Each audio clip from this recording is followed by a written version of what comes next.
ہماری زندگی میں ایک تبدیلی آنی چاہیے. آپ جانتے ہیں نا، جیسے مثال کے طور پہ ایک دلہن ہوتی ہے. دلہن بھلے ہی ایسے شادی چلے، مگر جس دن شادی ہوتی ہے اس دن دلہن کو سجایا جاتا ہے. سب لوگ اس کے دوست یار مل کے، لڑکیاں مل کے اس کو سجاتے ہیں کہ آج کے دن یہ سب سے اچھی لگے. ایسے ہی دولہا کو بھی ہے، جس دن شادی ہوتی ہے اس دن اس کو سجایا جاتا ہے کہ یہ آج اچھا لگے، سب سے الگ ہٹے. ایسے ہی ہمیں آپ کو سوچنا چاہیے کہ جب ہم نے کلمہ لا الہ الا اللہ محمد رسول اللہ پڑھا ہے تو اب ہماری زندگی کیسے سنورے گی، کیسے جو ہے ہم اپنے آپ کی، اپنی روح کو خوبصورت بنائیں گے کہ جہاں بھی جائیں، دنیا میں رہیں چاہے آخرت میں جائیں، قبر میں جب سوال جواب ہو تو ہماری روح اتنی سجی ہوئی ہو کہ فرشتے اس کو دیکھ کے اپنے سوال جواب کو آسان کر دے کہ یہ ایک اللہ کا حقیر بندہ آیا ہے، ایک اللہ کا چہیتا بندہ میرے پاس آیا ہے، جس نے کلمہ لا الہ الا اللہ محمد رسول اللہ پڑھا. اس کے بعد اس نے نماز کی پابندی کی، اس نے روزے کی پابندی کی، اس نے حج کی پابندی کی، اس نے زکوٰۃ کی پابندی کی، اس نے جو ہے ماں باپ کے ساتھ اچھا سلوک، اچھا حسن اخلاق پیدا کیا. یہ سب چیزیں جب لے کے ہم قبر میں جائیں گے تو ہمارے لیے آسانی ہوگی. اس لیے اگر ہم نے یہ جلسے کو، اتنے بڑے جلسے کو ہم نے سجایا ہے تو اس کے بدلے میں ہماری آپ کی جو ہے وہ زندگی بھی بدلنی چاہیے. خالی سنا اور سننے کے بعد ہم گھر چلے گئے اور 2 دن یہاں پہ مہاجن ٹولی میں کیا ہوا سب بھول گئے، ایسا نہیں ہونا چاہیے. ایسا نہیں ہونا چاہیے. اگر اتنے لوگ میں کل سے آج تک میں سنا اور سننے کے بعد اس پہ عمل کر لیا تو کم سے کم اگر ہم نے سچے دل سے اس جلسے میں آ کے بیٹھے ہیں اور قرآن حدیث کو سنا ہے تو ہماری زندگی میں تبدیلی آنا چاہیے. کمیٹی والے جتنے ہیں یا ایسے جو اس گاؤں کے نوجوان ہیں یا جو باہر کے ہیں، اس کے اندر اتنی تبدیلی تو کم سے کم آنا چاہیے کہ 5 وقت کے نمازی بن جائیں. 5 وقت کے نمازی بن جائیں. خود تو خود بنے، اپنے ساتھی کو بھی نمازی بنے. جتنی عورتیں یہاں پہ آئی ہیں، پردہ عورت کے اوپر فرض ہے. 50 عورتیں جو ہے وہ کل سے سر ڈھانک کے چلنے لگے، عورتیں سر ڈھانک کے چلنے لگے کہ یہ اللہ کا حکم ہے، کوئی مولانا مولوی کا پیر کا حکم نہیں ہے کہ سر ڈھانک کے چلو، پردے میں رہو. یہ اللہ کا حکم ہے. اگر اللہ کا حکم ہم نے مان لیا تو سمجھیے کہ ہماری دنیا بھی سنور گئی اور آخرت بھی سنور گئی. اور اللہ کی بات کو نہ مان کے اگر ہم نے اپنی زندگی گزاری تو وہ شیطان والی زندگی ہوتی ہے، من چاہی زندگی ہوتی ہے کہ جب چاہا جو ہے وہ پردے میں رہ لیے، جب چاہا سر ڈھانک لیا، کوئی بڑا آیا سر ڈھانک لیا، جب کہیں اور گھومنے کے لیے گئے تو سر سے دوپٹہ ہٹ گیا. اللہ سے پوچھا جائے گا، اللہ پوچھے گا تم سے مرنے کے بعد کہ ہم نے تمہارے اوپر پردہ فرض کیا تھا، تم نے جو ہے اپنے آپ کو برقع اوڑھ کے پردے میں رہ کے چلنا پھرنا سب چیز جائز ہے، تجارت کرنا جائز ہے، عورت تجارت کر سکتی ہے مگر سب کچھ پردے میں رہ کے کر سکتی ہے. پڑھ سکتی ہے، ڈاکٹر MBBS سب کچھ بن سکتی ہے مگر پردے میں رہ کے کر سکتی ہے. کھلا رہنے کی اجازت نہیں ہے. اگر کھلی ہے ہوئی عورت ہے تو ہر وقت وہ جو ہے اس کے اوپر عذاب ہو رہا ہے اور لعنت ہو رہی ہے اللہ کی. اس سے نہیں بچ سکتے. اور اس کے اندر ہر باپ، ہر بھائی، ہر شوہر، ہر بیٹے کا جو ہے اس سے پکڑ ہوگی. اس لیے حدیث میں آتا ہے کہ ایک عورت 4 آدمیوں کو جہنم میں لے کے جائے گی. جب وہ مرے گی عورتیں کان کھول کے سنیں، اور جن کی بیٹیاں ہیں، بہن ہے، ماں ہے، وہ سب لوگ بھی سنیں کہ ان کی بھی پکڑ ہوگی، اور وہ ایک کی وجہ سے 4 آدمی جہنم میں جائیں گے۔ حضور کی حدیث ہے، بے پردہ عورت جب مرے گی، اللہ کی نافرمان، نہ نماز پڑھا نہ روزہ رکھا، بے پردگی سے گھومی، اس سے کوئی چیز سے کوئی مطلب نہیں تھا، جب مرے گی اللہ کا حکم ہوگا کہ اس عورت کو جہنم میں لے کے جاؤ۔ وہ عورت کہے گی یا رب العالمین، اگر آج ہم جہنم میں جا رہے ہیں تو اس کے پیچھے ایک آدمی کا ہاتھ ہے، اس کو بھی بلایا جائے۔ اللہ پوچھے گا وہ کون ہے؟ وہ عورت کہے گی میرے باپ کو بلایا جائے۔ اس کا باپ آئے گا، وہ عورت بولے گی یا رب العالمین، آج جو ہم جہنم میں جا رہے ہیں اس کے پیچھے میرے باپ کا ہاتھ ہے۔ اگر میرا باپ تبلیغ کرتا، کہتا کہ بیٹا نماز کا ٹائم ہو گیا، تم نماز پڑھو، رمضان المبارک کا مہینہ آتا، کہتا کہ بیٹا تم جو ہے تو روزہ رکھو، پردہ کی جو ہے ہم کو تاکید کرتا کہ پردے میں رہو، تو ہو سکتا ہے کہ باپ کی بات مان کے میں شریعت پہ چلتی اور آج جہنم میں نہیں جاتی، جنت میں جاتی۔ اللہ کہے گا ٹھیک ہے، اس کے باپ کو پکڑو، اس کو پکڑو، جہنم میں ڈالو۔ پھر وہ عورت رکے گی یا رب العالمین، ابھی ایک آدمی اور بچا ہے۔ اللہ پوچھے گا، اللہ کو سب معلوم ہے، یہ ہم کو سبق دینے کے لیے یہ حدیث ہے کہ ہم سدھر جائیں، اللہ سے ڈرنا سیکھ جائیں، اللہ کے عذاب سے ڈرنا سیکھ جائیں، جہنم کے عذاب سے ڈرنا سیکھ جائیں۔ وہ عورت بولے گی میرے بیٹے میرے بھائی کو بلایا جائے، اس کا بھائی آئے گا۔ پھر وہ عورت وہی بات دہرائے گی کہ یہ میرا بھائی تھا، بہت پیار کرتی تھی میں اس سے، یہ بھی مجھ سے بہت پیار کرتا تھا۔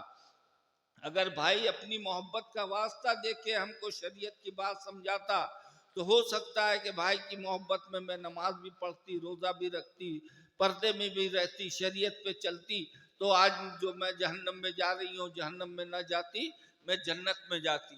اللہ کہیں گے ٹھیک ہے، اس کے باپ کو پکڑو، اس کے بھائی کو پکڑو، دونوں کو جہنم میں ڈالو۔ پھر وہ عورت کہے گی یا رب العالمین، ابھی ایک آدمی اور بچا ہے۔ اللہ پوچھے گا وہ کون؟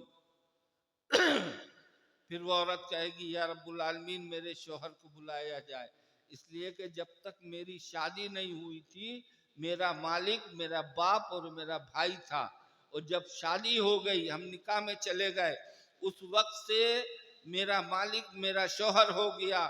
شوہر بھی اگر ہم کو تنبیہ کرتا کہ تم پردے میں رہو، روزہ رکھو، نماز کرو، شریعت پہ چلو، اللہ سے ڈرتے ہوئے زندگی گزارو، تو شوہر کی محبت میں میں سب کچھ کرتی، مگر شوہر نے بھی مجھ کو جو ہے وہ تبلیغ نہیں کی، اور مجھ کو بائک پہ بے پردہ گھماتا تھا، خوب میک اپ کرا کے اپنے دوستوں کے سامنے لے جا کے بیٹھالتا تھا، ان کے ساتھ ہوٹلوں میں کھانا کھلاتا تھا، ان کے سامنے جو ہے ہنسی مذاق کرتا تھا، ان کے ساتھ جو ہے وہ چائے پلاتا تھا۔ اس نے تو اور ہماری زندگی کو دوبھر بنا دیا تھا۔ اللہ کہیں گے ٹھیک ہے، اس کے باپ کو پکڑو، بھائی کو پکڑو، شوہر کو پکڑو، اس کو سب کو جو ہے لے جا کے جہنم میں ڈال دو۔ پھر وہ عورت رکے گی، کہے گی یا رب العالمین، ابھی ایک آدمی اور بچا ہے۔ اللہ پوچھے گا وہ کون؟ عورت کہے گی میرے بیٹے کو بلایا جائے۔ سنو نوجوانوں، یہ دنیا چند روز کی ہے، 60 70 80 سال کی زندگی ہے۔ عورتیں بھی جو ہیں وہ 60 70 80 سال کی زندگی ہے۔ اس کے بعد قبر کے اندر جانا ہے جہاں کوئی ساتھ نہیں دے گا، اگر دے گا تو اللہ کی شریعت ساتھ دے گی۔ اللہ پہ چلو گے، اللہ سے ڈر کے چلو گے تو اللہ وہاں پہ ساتھ دیں گے۔ ہمارے رسول کا واسطہ رہے گا، رسول کی سچی محبت اگر دل میں تم رکھتے ہوئے شریعت پہ چلو گے، غیب سے ہماری مدد اللہ فرمائیں گے، ہمارا سوال جواب سب آسان کر دیں گے، کوئی مشکل نہیں ہوگی۔ اور اگر من چاہی زندگی گزاری تم نے تو وہاں قبر کو ایسا حکم ہوگا سوال جواب کے بعد، جو نیک بندے ہیں ان کے لیے بھی اللہ کا حکم ہوگا کہ اس قبر کو اتنا کشادہ کر دو تا حد نظر، جہاں تک نظر پہنچتی ہے کہ ہمارا بندہ آیا، اس کو آرام سے سونے دو، اور اگر گنہگار بندہ ہوگا تو اللہ کا حکم ہوگا سوال جواب کے بعد، اے قبر اس مردے کو ایسا پیس دے جیسے چکی میں آٹا پیسا جاتا، جیسا چکی میں آٹا پیسا جاتا ہو۔ اب ہم بھی الگ نہیں ہیں، ہم بھی ایک انسان ہیں۔ اب ہم آپ سوچیں کہ ہماری زندگی کیا شریعت کے مطابق گزر رہی ہے، اللہ سے ڈرتے ہوئے گزر رہی ہے، یا دنیا میں ہم آئے ہیں صرف ماں نے پیدا کر دیا، کھاؤ پیو عیش کرو مکان بناؤ گاڑی لو کپڑا اچھے سے اچھا پہنو اور ایک دن مر جاؤ قبر میں چلے جاؤ؟ نہ، یہ زندگی نہیں ہے۔ ہم نے کلمہ پڑھا ہے لا الہ الا اللہ محمد رسول اللہ، اپنے اس 1,24,000 انبیاء علیہ السلام آئے، یہ ہماری آپ کی خوش نصیبی ہے کہ بڑے بڑے انبیاء علیہ السلام نے دعا فرمایا تھا کہ یا رب العالمین ہمیں اپنے پیارے نبی محمد صلی اللہ علیہ وسلم کی امت میں پیدا کر۔ آج ہم اپنے پیارے نبی کی امت میں بغیر دعا کیے ہوئے پیدا ہو گئے ہیں، یہ بہت بڑی خوش نصیبی ہے ہماری آپ، یہ بہت بڑی خوش نصیبی ہے۔ تو بیٹے کو بلایا جائے گا، بیٹے سے بھی وہی سوال جواب عورت کہے گی کہ یا رب العالمین یہ میرا بیٹا تھا۔ بیٹا، ماں اس کے لیے کیا کچھ نہیں کرتی ہے، اس کو پالنے کے لیے اپنے جو ہے سب کچھ نچھاور کر دیتی ہے، گیلے میں سوتی ہے، اسے سوکھے میں سلاتی ہے، خود فاقہ کرتی ہے مگر اپنے بیٹے کو کھلاتی ہے۔ اس محبت کا اگر واسطہ میرے بیٹے نے دیا ہوتا تو آج میں ہو سکتا ہے کہ اس کی محبت میں پردہ بھی کرتی، نماز بھی پڑھتی، روزہ بھی رکھتی، شریعت پہ چلتی، قرآن بھی پڑھتی، سب کچھ کر کے آج میں ایک سچا مسلمان بنتی، مگر میرے بیٹے نے بھی تبلیغ کبھی نہیں کیا ہم کو، جس کی وجہ سے آج ہم جہنم میں جا رہے ہیں۔ اللہ کا حکم ہوگا کہ اس کے باپ کو پکڑو، بھائی کو پکڑو، شوہر کو پکڑو اور اس کے بیٹے کو پکڑو، چاروں کو پانچوں کو جہنم میں ڈال دو۔ تو کیا پتہ چلا کہ ایک عورت 4 آدمیوں کو جہنم میں لے کے جائے گی۔ جتنی عورتیں ہیں وہ بھی کان کھول کے سن لیں آپ، خالی دان دینے سے کام نہیں چلنے والا ہے، عمل کرنا ہوگا۔ اسی لیے پہلے ہم نے کہا کہ جیسے دلہن کو سجایا جاتا ہے ویسے ہی اپنی زندگی کو سنوار لو، اپنی زندگی کو سجا لو۔ اپنی زندگی کو کیسے سجاؤ گے؟ اس کے اندر نماز بھی رہے گی، روزہ بھی رہے گا، ماں باپ کی خدمت بھی رہے گی، حج بھی رہے گا، زکوٰۃ بھی ہوگا۔ جب بندہ اللہ کے آگے جھکتا ہے تو بغیر مانگے جب اللہ ہمیں آپ کو دے رہا ہے، سب کچھ دیے ہے، اتنی اچھی زندگی دی ہے، آنکھ دیے ہوئے ہے، ہاتھ دیے ہوئے ہے، پیر دیے ہوئے ہے، ہم کھا رہے ہیں، بول رہے ہیں، چل رہے ہیں، سب کچھ ہے، اور جب اس کے آگے جھک کے ہم مانگیں گے تو ہمارا رب کہتا ہے، اللہ کہتے ہیں کہ جتنی محبت ماں اپنے بیٹے سے کرتی ہے اس سے 70 گنا زیادہ محبت ہم اپنے بندوں سے کرتے ہیں جو اس نے کلمہ لا الہ الا اللہ محمد رسول اللہ پڑھا، کلمہ پڑھنے والوں۔ اب آپ سوچیں کہ ہماری زندگی کون سی زندگی ہے؟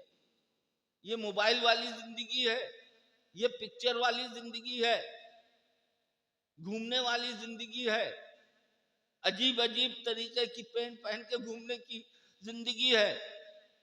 ہمارے دین کے اندر ہے بدن کو ڈھانک کے زندگی گزارنے والی، کہ یہاں سے پھٹی ہے پینٹ، وہاں سے پھٹی ہوئی ہے پینٹ پہن کے گھوم رہے ہیں، یہ زندگی ہے کوئی؟ اپنے آپ کو دیکھو۔ بس ہر وقت ہمارا یہی کہنا ہے، پیر کا دامن پکڑنے سے کوئی جنت میں نہیں چلا جائے گا۔ پیر ہوتا ہے راستہ بتانے والا، شریعت کو پہ عمل کرانے والا۔ اگر آپ نے پیر کی بات مان کے شریعت پہ چلا تو انشاءاللہ آپ کا بیڑا پار، اور اگر آپ نے دامن پکڑ لیا اور پیر کی بات کو نہیں مانا، نماز نہیں پڑھی، روزہ نہیں رکھا، ماں باپ کی خدمت نہیں کی، سماج میں اچھے کے ساتھ اچھی زندگی نہیں گزاری، تو پھر پیر کوئی ذمہ نہیں لے سکتا۔ یہ وہ دوسرے پیر ہوں گے. کبھی نبی نے بھی نہیں کہا کہ ہاں کلمہ پڑھ لو ہم تمہیں جنت میں لے کے جائیں گے. صحابہ اکرام نے عمل کیا, عمل کی بنیاد پہ اللہ نے ان کو اتنا بڑا رتبہ دیا. حضور سے کہا کہ تمہارے جتنے صحابہ ہیں سب سے ہم راضی. آپ دیکھ لیں ایک دفعہ حضور کے پاس ایک صحابی آئے, کہنے لگے کہ یا رسول اللہ بہت غریب ہیں, فاقہ کشی. فاقہ کا مطلب جانتے ہیں؟ سنو بھائی, فاقہ مطلب کئی دن سے کھانا نہیں کھایا, گھر میں کچھ نہیں ہے کہ کھانا کھا کے پیٹ بھر سکے. نبی کے پاس گئے تو اب دیکھیں کہ ہمارے نبی نے کیا سبق دیا. ہمارا تو عقیدہ ہے کہ وہ آدمی جو فریاد لے کے گئے تھے صحابہ, ہمارے نبی اگر ایسے دھول بھی اٹھا کے دے دیتے تو وہ سونا بن جاتا. کیا مولانا, ہے نا, سونا بن جاتا. مگر ہمارے نبی نے کیا کہا, نہیں گھر جاؤ, گھر جانے کے بعد وضو کرو اور 2 رکعت نماز نفل حاجت کی پڑھتے رہو, اللہ تمہاری مدد فرمائے. کیا کہا ہمارے نبی نے؟ گھر جاؤ وضو کرو 2 رکعت نماز نفل حاجت کی پڑھو, اللہ تمہاری مدد فرمائے گا. وہ صحابی آئے, گھر پہ وضو کیا, نماز پڑھنے لگے. بیوی سے بھی کہا, بیوی بھی پڑھنے لگی. کچھ رکعتیں پڑھی, سلام پھیرا, بیوی سے پوچھا کچھ آیا, کہا کہ بیوی نے کہا نہیں. پھر نماز پڑھنے لگے, پھر کچھ رکعت پڑھا, پوچھا بیوی سے کچھ آیا, تو بیوی نے کہا کہ ہاں گھر میں پہلے جو چکی ہوتی تھی نا آٹے والی, گیہوں پیسنے والی, معلوم ہے, دیکھا ہے آپ لوگ نے, فوٹو میں دیکھا ہوگا, ہے کہ نہیں, چکی جو ہے وہ. بیوی نے کہا چکی چل رہی ہے گھر میں اور اس میں سے آٹا نکل رہا ہے. دونوں آدمیوں نے, صحابہ نے, ان کی بیوی نے جو ہے چکی چلتی گئی, آٹا آیا, گھر کا سب برتن بھر لیا. بھرنے کے بعد وہ صحابی کے خیال آیا کہ یہ چکی سے آٹا آ کیسے رہا ہے, اس کو دیکھا جائے. تو انہوں نے جیسے اٹھا کے دیکھا آٹا آنا بند ہو گیا. بہت ٹینشن میں آئے, گئے نبی کے پاس, کہا کہ یا رسول اللہ آئے تھے آپ کے پاس, ایسے ایسے آپ نے کہا تھا نماز پڑھنے کو, ہم نے نماز شروع کی, اللہ نے دینا شروع کر دیا. سبحان اللہ, ہے دینا شروع کیا. ہمارے دل میں آیا کہ آٹا آ کہاں سے رہا ہے. جیسے چکی آیا, چکی اٹھائی, دیکھا آٹا آنا بند ہو گیا. ہمارے نبی نے کہا کہ اگر تم چکی اٹھا کے نہ دیکھتے تو تمہارے گھر سے قیامت تک آتا رہتا, بند نہ ہوتا. تو اب دیکھیں کہ یہ نفل نماز پڑھنے کی اتنی برکت ہے کہ گھر میں کچھ نہ ہو اللہ سب بھر دے. اگر ہم آپ 5 ٹائم فرض نماز پڑھیں گے تو اللہ کتنا دے گا کہ رکھنے کی جگہ نہیں ہوگی, رکھنے کی جگہ نہیں ہوگی. اللہ سے دوستی کر کے تو دیکھو, وہ ایسا رب العالمین ہے, وہ ایسا رب ہے کہ اپنے بندوں کا ہاتھ کبھی خالی نہیں کرنے دیتا, خالی نہیں ہونے دیتا. ایسا پیارا رب ہے جو 70 ماہ سے زیادہ محبت کرتا ہو, اس کی محبت کا کوئی ٹھکانہ ہی نہیں ہے. اپنے رب سے جڑ کے دیکھو, رب سے محبت کر کے دیکھو, رب سے ڈرنا سیکھ جاؤ. ہر وقت دیکھو, حضرت موسیٰ علیہ السلام کہتے ہیں کہ ہم نے کوہ طور پہ ایک تجلی دیکھی تھی. اللہ کی بڑی خواہش تھی, اللہ نے کہا آ جاؤ ہم دکھلائیں گے. شارٹ کٹ کر رہے ہیں, تھوڑا گرمی لگ رہی ہے. اللہ کی ایک تجلی دیکھی. اس کے بعد موسیٰ علیہ السلام کہہ رہے ہیں کہ ہزاروں میل دور اندھیری رات میں کالے پہاڑ پہ کالی چونٹی چلتی ہے, وہ بھی ہم دیکھ لیتے, وہ بھی ہم دیکھ لیتے. اب دیکھیں کہ ایک نبی کی طاقت, خالی اللہ کی تجلی نور دیکھنے کی یہ حالت ہو گئی, تو ہم آپ پوری کائنات جو ہے اللہ ہمیں آپ کو ہر وقت دیکھ رہا ہے. ہم جھوٹ بول رہے ہیں تو بھی اللہ دیکھ رہا ہے. ہم کسی کی غیبت کر رہے ہیں تو بھی اللہ دیکھ رہا ہے، ہم ماں باپ کی نافرمانی کر رہے ہیں تو بھی اللہ دیکھ رہا ہے، ہم کسی سے جھوٹ بول کے تجارت کر رہے ہیں وہ بھی اللہ دیکھ رہا ہے، یعنی کہ ہماری ہر ایک چیز وہ اللہ سے چھپی نہیں ہے، میں پھر بھی ہم جو ہے تو شیر ہو کے گھوم رہے ہیں، کوئی ڈر ہی نہیں ہے اللہ کا۔ سب سے پہلے تو اللہ سے ڈرنا سیکھو اور ہر وقت موت کا خیال رکھو۔ آج ایک دن پورا ہوا 28 تاریخ، سمجھو کہ ہماری زندگی کا ایک دن کم ہو گیا، ایک ایک دن زندگی کا کم ہو رہا ہے، مگر کوئی غم نہیں ہے۔ جیسے مثال کے طور پہ برف ہوتا ہے، سلی آتی ہے بڑی، ہے نا، بڑی سلی آتی ہے برف کی، ویسے ہی ہم آپ ہیں، ماں کے پیٹ سے نکلے ایک ایک لمحہ ہمارا آپ کا موت کے قریب ہو رہا ہے، ویسے ہی جیسے برف کی سلی جب تک کولڈ اسٹوریج تک میں ہے جمی ہوئی ہے، اور جب کولڈ اسٹوریج سے نکال لو تو دنیا کی کوئی طاقت اس کو پگھلنے سے بچا سکتی ہے؟ گلتے گلتے گلتے 2 گھنٹہ 4 گھنٹہ 10 گھنٹہ 24 گھنٹہ، بہت زیادہ ہوا تو 72 گھنٹے کے اندر وہ گل کے پانی ہو جائے۔ ایسے ہی ہماری آپ کی زندگی ہے کہ ایک ایک دن موت کے قریب آ رہا ہے، کسی کی 16 سال کی زندگی ہے، کسی کی 20 سال کی، کسی کی 22 سال، کسی کی 40 50 60 70 80 90 100 تو لاسٹ ہے، میں پھر بھی ہمیں ڈر نہیں ہے اللہ کا، موت کا خوف نہیں ہے کہ ہم کو مرنا ہے، قبر میں جانا ہے، جب قبر میں جائیں گے تو کیا لے کے جائیں گے؟ کچھ ہے ہمارے پاس؟ اسی لیے ہم سب سے پہلے کہتے ہیں کہ اپنے مریدوں سے نماز کو پابندی سے پکڑ لو، اگر نبی سے سچی محبت ہے تو اسی نبی کا قول ہے، ہمارے پیارے نبی کا، کہ نماز میری آنکھوں کی ٹھنڈک ہے، اگر تو ہم نے نماز پڑھی تو ہم نے اپنے نبی کی چوک کو آنکھ کو ٹھنڈک پہنچائی۔ وہی آگے نبی حدیث میں آتا ہے الصلاۃ معراج المومنین، نماز مومنوں کے لیے معراج ہے۔ 5 ٹائم اگر ہم مسجد میں نماز پڑھتے ہیں تو 5 وقت اللہ سے ملاقات ہوتی ہے، معراج ہوتی ہے۔ درود شریف پڑھو گے اللہ تمہارے درجات کو بلند فرمائے گا، استغفار پڑھو گے اللہ تمہارے گناہوں کو ختم فرمائے گا۔ آ کے جڑ کے دیکھو، اللہ کی رحمت پا کے دیکھو۔ آج اتنی بڑی جو محفل سجائی، کتنا پیسہ خرچ ہوا، کتنے نوجوانوں کا، جس نے بھی دیا ہے، 1 روپیہ دیا ہو، چاہے 1000 دیا ہو، چاہے 10,000 دیا ہو، چاہے لاکھ روپیہ دیا ہو، اس نے وہ روپیہ کتنی محنت سے کمایا، کما کے جلسے میں دیا کہ مولانا مولوی لوگ آئیں گے، قرآن حدیث بیان ہوگا، ہمارا گاؤں سدھر جائے، نمازی بن جائے۔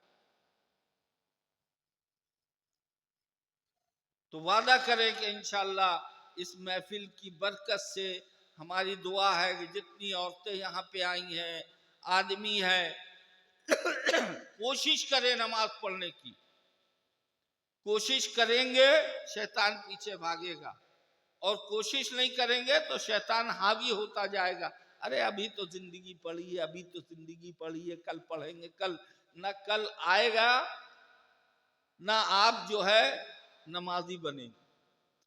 آج سے نیت کریں کہ انشاءاللہ ہم جو ہے آج سے جو ہے نمازی بنیں گے۔ عورتیں نیت کریں، یہاں سے اٹھیں تو نیت کریں کہ انشاءاللہ کل سے ہم جو ہے آج سے جو ہم برقع اوڑھیں گے، آج سے جو ہم پردے میں رہیں گے، جو ماں باپ کی خدمت کریں گے، اور اگر جو بچے ماں باپ سے ناراض ہیں وہ آج ہی اپنے ماں باپ سے جا کے معافی مانگ لیں، اس لیے کہ ہمارے نبی نے فرمایا ہے صبح سے شام تک جس کی اولاد سے ماں باپ ناراض رہیں گے اللہ بھی ناراض رہے گا، چاہے کتنے ہی دان کرو، نماز کرو، روزہ کرو، حج کرو، زکوٰۃ کرو، کچھ بھی کرتے رہو، جب تک ماں باپ ناراضی ہوں گے اللہ راضی نہیں ہوگا۔